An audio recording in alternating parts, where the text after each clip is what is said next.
ekologik seminar tadbiri tashkil etildi. Maktab o'quvchilar aloqasida ekologik savodxonlik va madaniyatni rivojlantirish.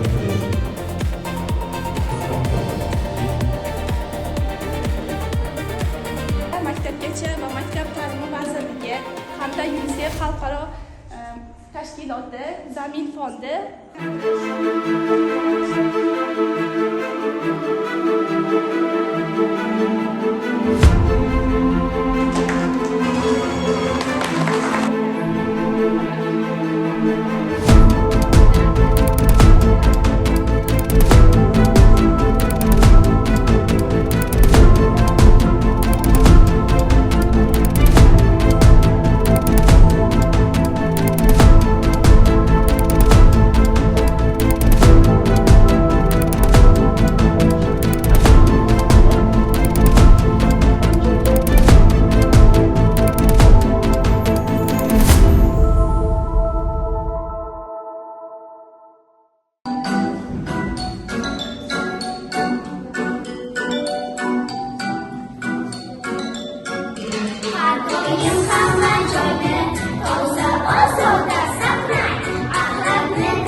Bugun shunday bir jamiyatda yashayapmizki, ekologiya dolzarb global muammo bo'lib qolmoqda. Ekologiyani hozirgi kunda saqlab qolish maqsadida UNESCO Xalqaro bolalar tashkiloti, Zamin fondi, Maktabgacha va maktab ta'limi vazirligi hamda Ekologiya vazirligi tomonidan Eco School O'zbekiston loyihasi yurtimizda keng miqyosda ishlar olib bormoqda. Eco School O'zbekiston loyihasi doirasida undan tashqari bir qancha loyihalar ham mavjud. Young Climate Champions, yosh elchilar loyihalari mavjud.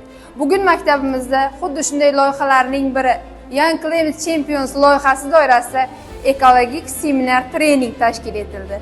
Bu seminarda tumanimizning 11 ta maktablari, bundan tashqari boshqa tumanlardan Sariosiyo, Uzun, Sho'rchi tumanlaridan tashrif buyurgan maktablarimiz mavjud. Bundan ko'zlangan maqsad har bir maktab o'zining ekologik faol jarayonlari bilan tadbirimizda faol ishtirok etishi, tajriba almashishi hamda ekologiyaga yoshlarning bo'lgan munosabatini yanada kengroq shakllantirishi hamda rivojlantirishi ko'zda tutilgan. Shu nuqtai nazardan Prezidentimiz yoshlarga shunday imkoniyatlar berilayotgan ekan, bu imkoniyatlardan yoshlarimiz unumli foydalanib kelmoqda. Bizning maktab o'quvchilarimiz ham Young Climate Champions Eco School loyihalari asosida juda ko'p maktablarda targ'ibot ishlari olib borishyapti. Bugungi kundagi Eco seminar tadbirimiz dasturi 5 bosqichdan iborat bo'lib, bundan ko'zlangan asosiy maqsadimiz ham shundan iboratki, yoshlarda ekologik ongni shakllantirish va ularni ekologiyaga bo'lgan o'z hissalarini qo'shishda yordam berish hisoblanadi.